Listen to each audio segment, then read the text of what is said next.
Reka nongere ngusuhuze nguha ikaze muri iki kiganiro kunda platform zacu ni Bayingana Semugeshi dossier analytique ndetse na Forbes official aho bana nanjye Joseph Iradukunda mu burasirazuba bwo hagati nabwo ko ibintu bikomeje kudogera noneho ubu ngubu Iran nayo yatangiye kohereza za misile zikomeye cyane nk'ubu ngubu Bwana Semugeshi Emirates Zunze Ubumwe z'Abarabu ziri kuvuga ko nyuma yo kumenya amakuru yuko Iran igiye kuboherereza za misile zo kubarasa birumvikana ko ntago ari zo kubasiga amavuta ngo interceptors zabo cyangwa se ubwirinzi bw'ikirere bwamaze kuzihagarikamo zimwe muri zo ariko kubera iki Amerika ariyo yabwiye Iran ko bagiye guhangana none Emirates Zunze Ubumwe z'Abarabu nazo zikaba zise ziraswaho ni bya birindiro bya Leta Zunze Ubumwe za Amerika biriyo bishobora kuba bitangiye guteza ikibazo cyangwa se ubundi umwarabu agiye guhangana n'umwarabu byose wakoje hagati mu ntozi a Leta Zunze Ubumwe za Amerika. Leta Zunze Ubumwe za Amerika birumvikana reka bufatanya bikorwa mu burasirazuba bwo hagati by'umwihariko bino bihugu biri mu kigobe cy'abaperse nibyo biri kwishyura ikiguzi gikomeye. Mbere yuko dukomeza Joseph ndagira ngo turebe ubundi ibi bitero byaturutse he ni izi misile ballistique z'abanya Irani nk'uko bibona rero izi misile ballistique zaturutse Isfahan. Iyi ni terme cyangwa se ni ijambo rimaze kumenyekana mu bakurikira politike mpuzamahanga by'umwihariko cyane ko hano Isfahan hasanzwe hari icyo navuga uruganda nuclear cyangwa se hari site nuclear ya Iran.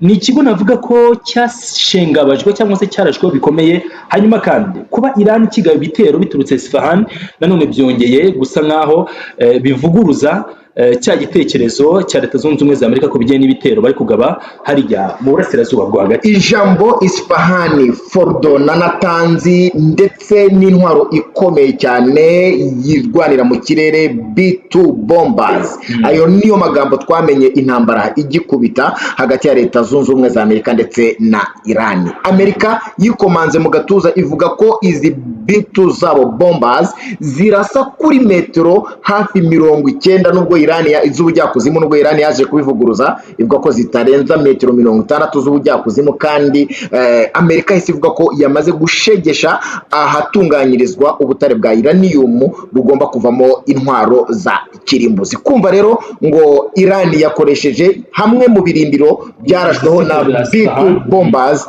abantu bongeye kwibaza bati ese intwaro karundura Amerika itubwira koko irazifite niba izifite se zifite ubushobozi bwo kwangiza nk'uko bo babivuga bikomeje kuba urujijo hanyuma kandi Iran irasa zino misile ballistique nk'uko amakuru ari hano abigaragaza kuri Wimarix baremeza ko za systeme z'ubwirinzi ariko hano ngira ngo bikurikire bimwe tumaze iminsi tugeza ku badukurikiye. Israel yari imaze igihe yohereza zimwe muri systeme zabo z'ubwirinzi zirimo Iron Beam ikoresha laser harimo kandi na Iron Dome ndetse n'ubundi bwirinzi bwose bukenewe. Ni Emirates z'Abarabu kandi zisanzwe zifite Patriot z'abanyamerika. Birumvikana kugaba ibitero kuri Emirates z'Abarabu bifite byinshi bisobanuye ariko kandi noneho no ku isoko ry'ubucuruzi hari byinshi bigiye kwita bihindagurika nyuma y'uko mu masaha abanza Iran ikirasa ku mato ya Amerika yageragezaga guca mu kigobe kwinjira mu kigobe cy'abaperse ibiciro ku masoko byahise bitumbagira. Kuri ubu byitezwe ko n'ubundi hari bigiye guhungabana ku isoko cyane ko hamwe mu harashwe hari ibirindiro bya Amerika binini hanze y'umugabane wa Amerika. No kuvuga ngo hano harashwe hano hafi n'ikigobe cy'abaperse harashwe kuremera z'Abarabu niho hari ibirindiro binini bya gisirikare bya Amerika biri ku butaka butari muri Leta Zunze Ubumwe za Amerika. Ntibitunguranye cyane bitewe n'ibyo Iran yari yatangaje. Twahoze tuvuga kuri Independent Square muri Iran hakomeje imyigaragambyo ni naho hagaragarijwe igisasu gishya Iran ishobora gukoresha.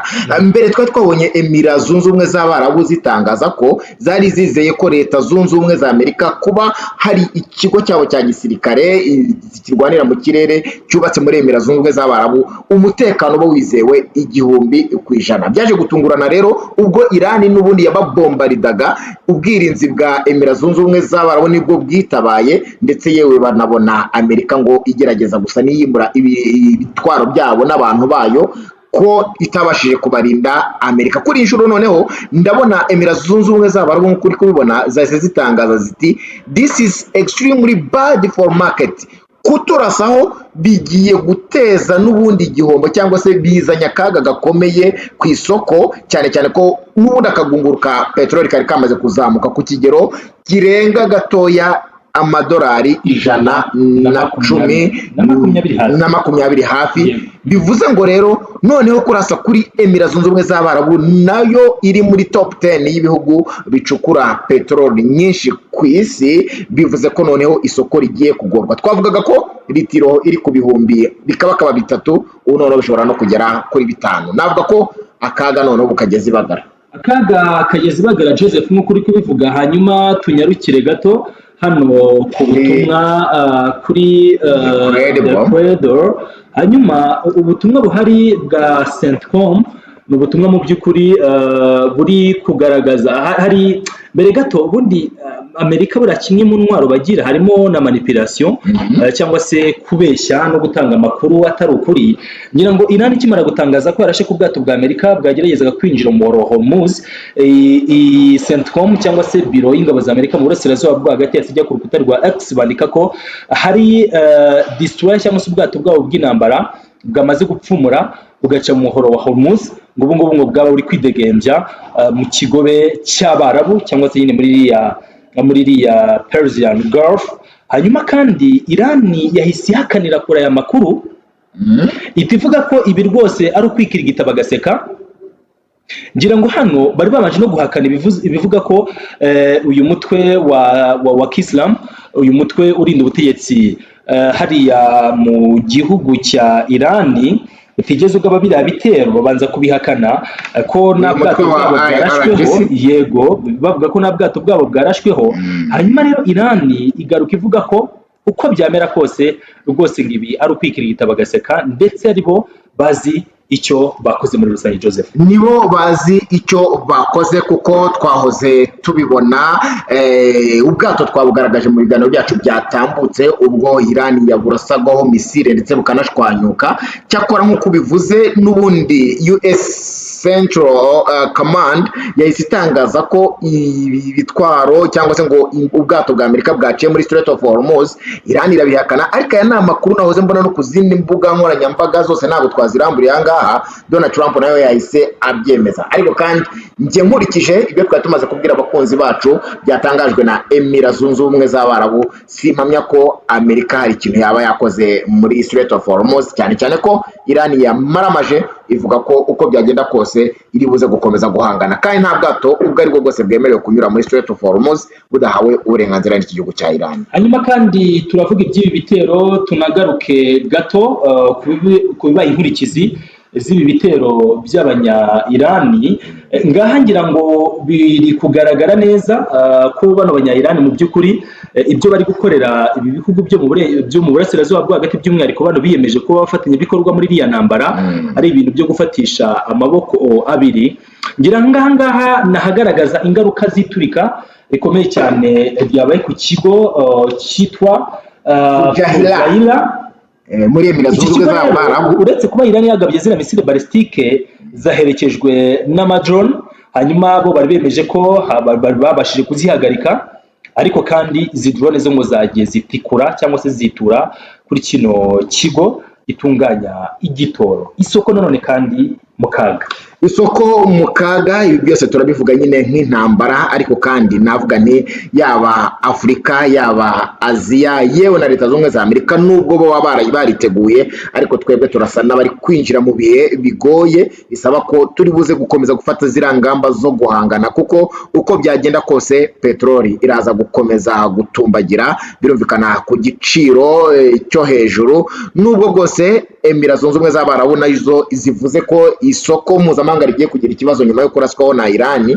ariko kandi ibi ngibi ni byari byitezwe. Bivuze ngo mu by'ukuri ni rya terime n'ubundi dukomeza gukoresha tuvuga duti agahinda kari koroha akandi aribagara, kuko kuvuga ngo kari gushira byo ntabwo twabyemeranwa, cyane cyane ko turi kubona ibibazo bikomeje kubaho birenze gukomeza guhangana hagati ya Leta Zunze Ubumwe za Amerika na Iran, ahubwo ni nko gushaka gusubiza isi mu icuraburindi ry'ibiciro bihanitse. Hanyuma kandi ibihugu byo mu kigobe nibyo biri kwishyura igiciro cyo kuba abafatanyabikorwa byeruye na Leta Zunze Ubumwe za Amerika, nta wundi buze kwishyura ku gaciro kose ni Emirates z'Abarabu na Arabia Saudite, ariko none Emirates z'Abarabu nyirizina nk'igihugu cyakomeje kugenda kigaragaza ko ubufatanye bwabo bufasha bagenera igihugu cya Amerika mu bitero bagaba kuri Iran ni namakemwa. Hanyuma tugarutse gato kuri urukuta rwa US Central Command, rwose badukurikiye bajye bihangana, tuba dushaka kubagezaho amakuru yizewe kandi bigenda bivugwa hirya no hino. Niyo mpamvu tuva ku rukuta rumwe dutarukira ku rundi, ni ukugira ngo tubahe amakuru yuzuye. Ahangaha CENTCOM ku bari kuyireba yari yamaze kuvuga ko hari amato yayo yapfumuye nyine yagaca muri Hormuz ngo yibereye ngo mu kigobe cy'Abarabu. Hanyuma unyemere turebe rino tangazo riri hano, itangazo riri kuri The Hormuz Letter. Ni itangazo rivuga iki? Ni itangazo ryemeza ko kugeza ubu haba ubwato bw'ubucuruzi cyangwa se ubwa gisirikare. Kuva ubu nyine ndi kuvuga ibi ngibi cyangwa se turi kuvuga ibi, umuhoro wa Hormuz haba ubu no mu masaha yatambutse nta bwato na bumwe bwabashije kuhaca, kuko n'ababigerageje bahise baraswaho, maze amakuru The Hormuz Letter yakomeje gutangaza yashimangiye ko noneho imbuzi ya Leta Zunze Ubumwe za Amerika cyangwa se y'abategetsi ba Leta Zunze Ubumwe za Amerika ndetse n'ibyo bakomeje gutangaza ku gukomeza guherekeza ariya mato babyise ngo completely liars cyangwa se ibibeshyo ibinyoma byambaye ubusa, ndetse banavuga ko biri useless, ntacyo bivuze cyangwa se ntacyo byigeze bihindura ku migirire ya leta ya Iran yamaze kumaramaza ko igomba gufunga Hormuz kandi ntawe ushobora kuyinjirira uko yabameze kose. Hanyuma mu kanya twavugaga kuri cya kigo gikomeye cya Amerika bakita Al Jebeli, niyo ports nini iri hanze igenzurwa n'Abanyamerika ariko iri hanze y'ubutaka bwa Leta Zunze Ubumwe za Amerika, hano Dubai ndetse n'ahitwa Fujairah. Mu kanya twaharebaga, aha niho misile ballistique ndetse n'amadrones bya Iran agiye igitero akikubita muri rusange. Ni mu gihe rero ibya ku rundi ruhande tunyarukiye ku zindi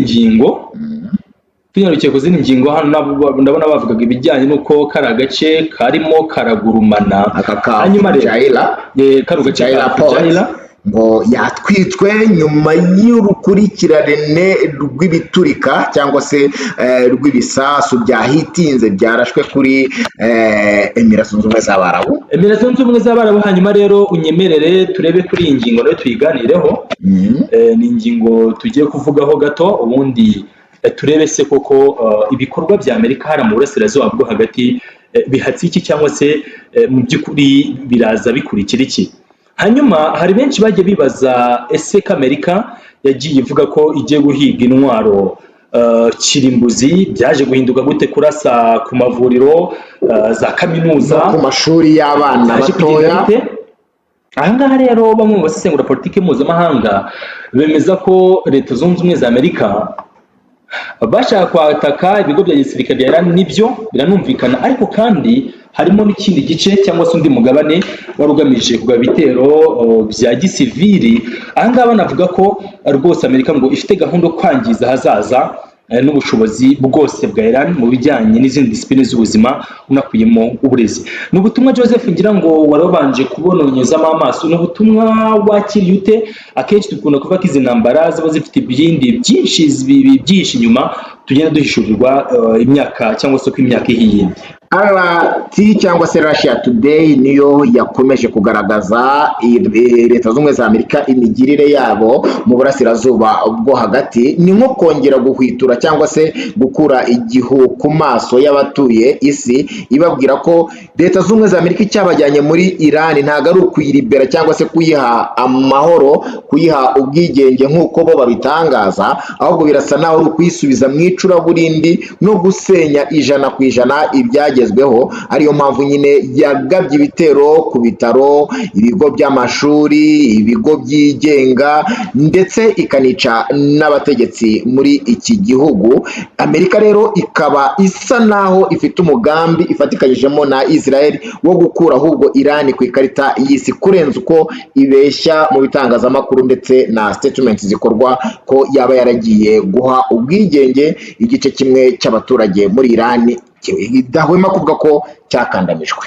ntibahwema kuvuga ko igice kimwe cyakandamijwe ndetse ngo barimo bifuza ko ubutegetsi bwa cyami bwakongera bugashinga imizi hariya ku butaka bwera cyangwa se kuri buriya butaka bwo muri Iran bw'abaperesi. Hanyuma Joseph dukunda nkushimiye, ntabwo n'abamosheje.